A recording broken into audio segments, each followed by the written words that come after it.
Fala galera do mundo das lutas, aqui quem fala é o Coutinho e você está no podcast MMA ganhador de número 39. Mas antes de começar a edição dessa semana, eu lembro que vocês podem assinar o nosso podcast via iTunes, Android e Podflix. Só assim vocês vão receber os nossos programas imediatamente assim que eles forem publicados. Ladies and gentlemen.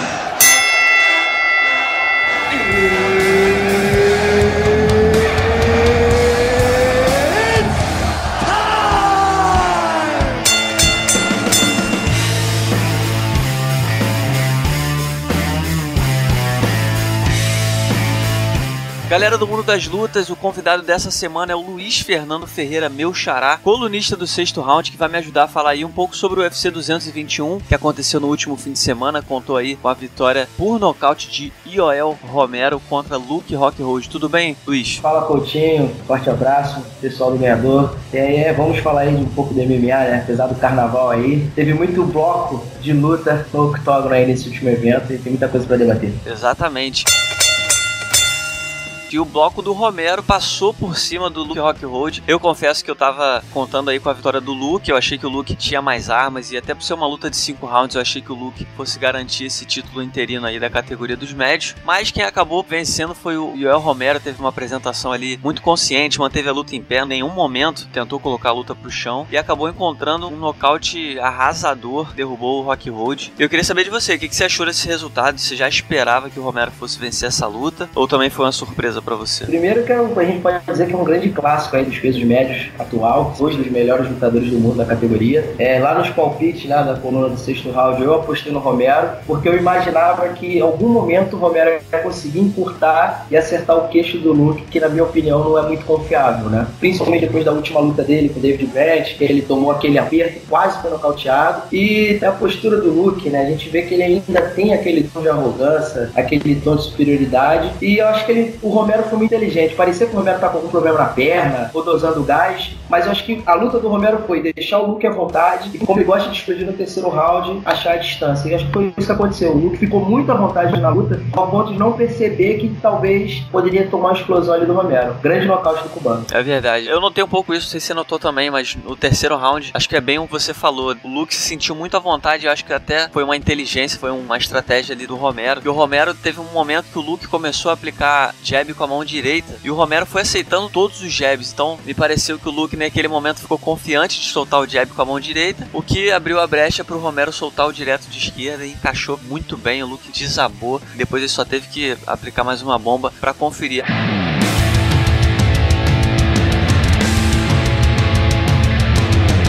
Agora, Luiz, a galera que tá ouvindo a gente não ficou sabendo, essa luta valia o título interino dos médios, mas só valia, na verdade, pro Luke Rockhold, porque o Yoel Romero falhou no corte de peso. Ele ficou, se eu não me engano, 1,4 quilos acima do limite permitido pelo... 1,5 kg. Acho que foi 1,5 kg, não? É, por aí, 1,5 kg, 1,4 acima do limite da categoria, em cima do limite permitido, já que era uma disputa de cinturão, e acabou perdendo a condição aí de se tornar campeão interino. Então acabou que ele venceu o Romero, ou venceu o Rockhold, mas não se tornou campeão interino conforme o previsto. Mas mesmo assim, o Dana White garantiu que ele deve ser o próximo rival do Robert Whittaker na próxima defesa de título do campeão australiano. O que você acha disso? Você acha que é justo? É um pouco complicado, né? Porque é justo pelo resultado, porque ele acabou ganhando o Rockhold, mas fica meio estranho porque o cara não cumpriu a parte dele de bater o peso, e a gente sabe que agora é uma disputa de cinturão contra o Whittaker, isso não pode se repetir. Como é que você vê isso? Realmente fica aquele assim, pô, o Romero ganhou, mas ele não bateu peso, não fez o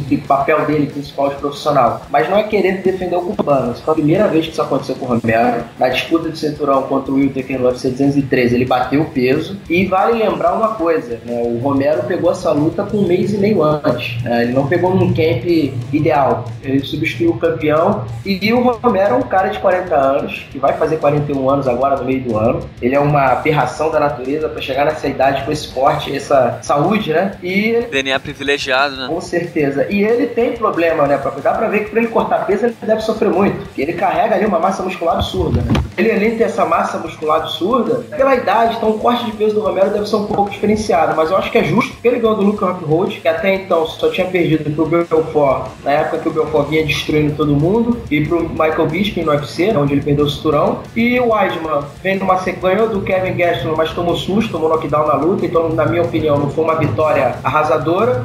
E o Jacaré também tá tentando se reencontrar. Então, fora que a luta do Romero com o Whittaker foi apertada, também não foi uma coisa absurda. Então, acho que cabe a revanche sim, é merecido. Eu discordo um pouquinho só de você, porque eu acho que é muito cedo pra essa revanche. Eu acho que essa disputa de cinturão interino foi até meio estranha, porque a gente teve aí o Rockhold, que ganhou a chance de disputar o título depois de vencer o David Brandt, que não é ninguém na categoria dos médios ainda. E o Romero acabou de perder pro campeão, então a gente sabia que se ele vencesse, a revanche ia acontecer um pouco cedo. Mas talvez seja o momento da divisão também, né? O Kelvin Gastelum, apesar de estar numa boa fase, eu acho que ele ainda não se fez convincente o suficiente pra disputar o título, mesmo tendo nocauteado o Michael Bisping, né, que foi um pouco esperado. E o Jacaré tá voltando agora. O Jacaré, eu acho que tá numa posição muito boa na categoria. Eu acho que agora ele até subiu no ranking, ele tá o segundo colocado na divisão. Então ele provavelmente vai fazer mais uma luta, e eu acho que essa luta vai ser ou contra o Weidman ou contra o Gastelum, pra definir aí quem seria o próximo contra o vencedor de Romero e o Whittaker. Você acha que é mais ou menos por aí? Mas só pra completar essa informação, eu acho que a culpa de botar logo o Romero ou deixar o Luke Rockhold talvez não merecendo, eu acho que a culpa foi do UFC de deixar o Michael Bisping ficar tanto tempo segurando o cinturão. Então a categoria travou um ponto que até os desafiantes não são tão, entre aspas, legítimos, né? Ter uma sequência maior. Sobre o Jacaré, eu concordo, eu acho que ele tem que fazer um tie eliminator mais com o Chris Weidman, porque por mais que o Gastelum venceu o Bisping, se eu não estou enganado, o Gastelum não bateu o peso nessa luta contra o Bisping, não é? Eu acho que ele não bateu o peso. Então tem isso também, né? O cara não bateu o peso e ele perdeu pro Weidman. E o Weidman e o Jacaré seria um duelo inédito, que eu acho que é o que precisa a categoria entre os tops, e o UFC poderia botar até como Common Event do UFC Rio, que a gente vai ter aqui em maio, né? Acho que seria uma luta muito interessante, porque o Weidman é conhecido aqui no Brasil por causa das lutas que ele fez com o Anderson, Belfort e o Lyoto também, né? É verdade, verdade, seria sensacional. Pô, essa luta no Rio seria demais. E a gente tem aí, tá na expectativa da Amanda ser confirmada, né? Defender o cinturão. Não foi confirmado não, acho que já confirmaram essa luta. Eu vi que o combate.com deu, que é oficial da organização. Mas enfim, é o que deve acontecer, porque a gente sabe que um evento no Rio pede um astro brasileiro encabeçando, e a Amanda Nunes é a única campeã disponível, já que a Cris Borg, que é o nosso próximo assunto, foi confirmada por UFC 222. Já que eu citei a Cyborg, vamos direto ao assunto, porque o UFC confirmou que a Cris Cyborg vai enfrentar a Yana Kunitskaya no UFC 222, dia 3 de março, em Las Vegas. Muita gente estava na expectativa de que essa luta entre a Cris Cyborg e a Amanda Nunes, essa super luta, né, ela fosse confirmada para o Rio de Janeiro, mas a gente também sabe que a Cris é sempre uma negociação complicada para o UFC, então acabou que a Cris foi confirmada aí contra uma ex-campeã do Invicta FC, mais uma lutadora que está migrando aí pro octógono. Queria saber o que você achou dessa confirmação. O que você achou da Cris enfrentando a Yana e não a Amanda Nunes? Te decepcionou de alguma forma ou você acha que o caminho é esse? Já que a Cris sempre declara que ela prefere construir a divisão peso-pena, que ainda não existe, né? A gente só tem ela e, sei lá, 2 gatos pingados pra compor a categoria. Mas enfim, o que você acha dessa luta? É assim, a categoria, como você falou, não existe. Porque se você entrar no site do UFC, não tem ranking do peso-pena. Eles mesmos falam que ainda não é possível montar o ranking. Então já mostra que é uma categoria de uma mulher só. Só que dava pra ver que essa luta contra a Amanda e a Cyborg ia ser difícil de fechar, porque a negociação vem se arrastando muito. E o UFC, ele criou-se um padrão que antigamente não tinha. A gente via muito tarde de pay-per-view antigamente, sem luta de cinturão como principal. O UFC agora, ele tem que botar uma luta principal com o cinturão. Tanto que essa luta do Romero com o Rockhold, eles botaram o cinturão interino sem ter sentido, pra não ficar sem uma disputa de título, né? E aí a Cyborg botou a Cyborg exatamente pra fechar ali o buraco que acabou se abrindo com a lesão do Holloway, né? E é uma adversária da Cyborg que, a papel, acho que se passar do segundo round, é uma grande vitória pra ela. Ela foi campeã do Invicta, se eu não tô enganado. Ela era do Invicta. Sim, campeã peso galo. Ela tem um cartel 10-3 e um não contest, então, claro, zebras acontecem, né?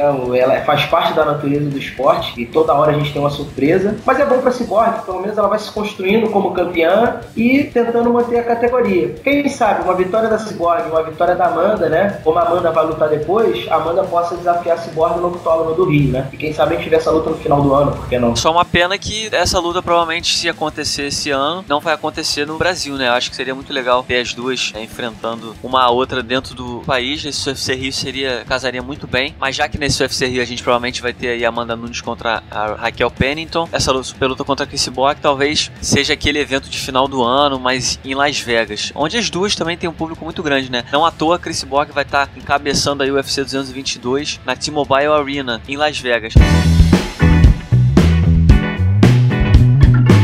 E nesse mesmo evento, Luiz, a gente teve também confirmado Frankie Edgar contra Brian Ortega. O Max Holloway acabou se lesionando, ele ia defender o título peso-pena contra o Frankie Edgar, mas aí acabou se lesionando e deu lugar ao Brian Ortega. É uma lutaça, né? Perigosíssima pro Frankie Edgar, ele não quis nem esperar o Max Holloway se recuperar, ele pediu pra continuar no evento e recebeu essa bomba aí que é enfrentar o Brian Ortega. Verdade, é lutão, acho que é de fato, daí a gente vai ter um legítimo desafiante ao cinturão peso-pena, que vive agora uma nova era, né? A gente pode dizer que a era José Aldo, infelizmente, acabou, mas faz parte do esporte essa renovação. E o Ortega, que tá invicto na sua carreira, e ele é um cara que todo mundo acha que ele vai perder, né? Quando ele tá perdendo a luta, ele consegue uma forma de vencer, seja com a sua guilhotina mortal, ou até mesmo com um nocaute assim improvável como ele foi contra o Clay Guida. Mas agora ele vai pegar um cara que, além de ser experimentado, é ex-campeão do UFC, já lutou com os melhores e tá nessa saga ainda, né? Acho que o que motiva o Frank Edgar é que ele ainda quer esse segundo cinturão na carreira. Porque, né, dá pra ver que o Edgar, ele ainda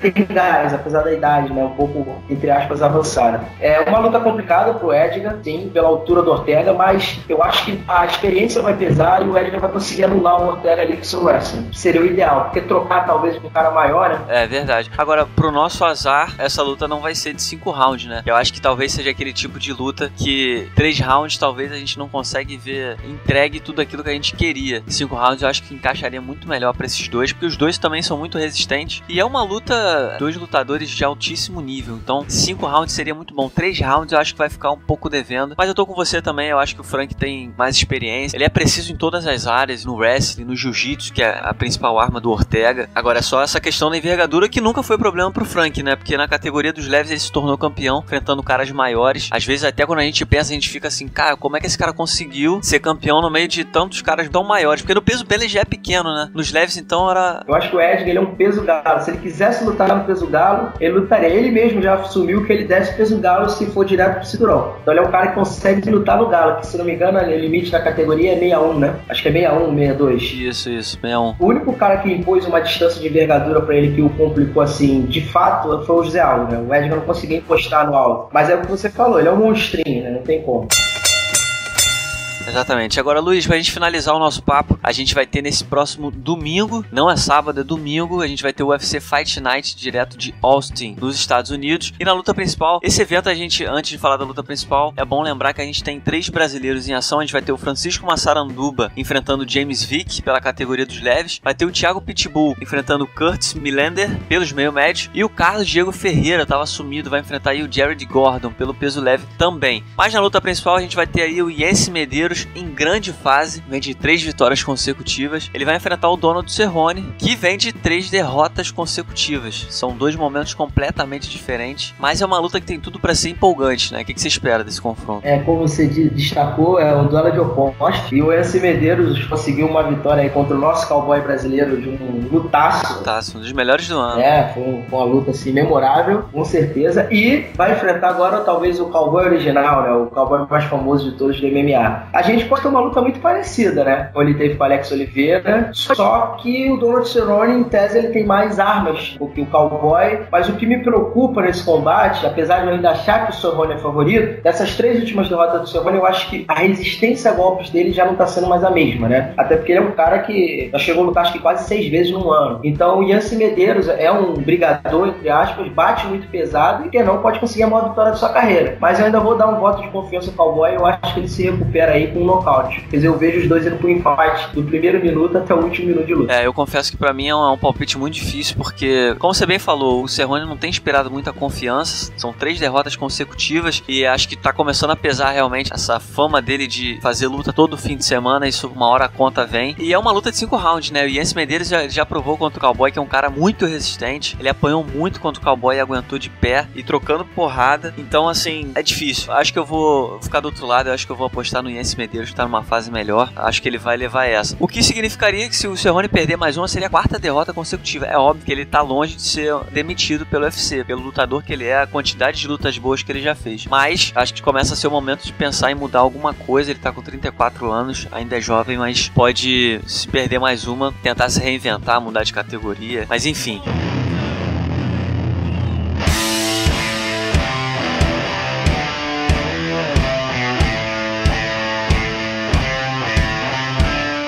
Luiz, queria te agradecer muitíssimo. Foi um prazer ter você mais uma vez com a gente aqui no podcast MMA Ganhador. Dessa vez o número 39. E volte sempre.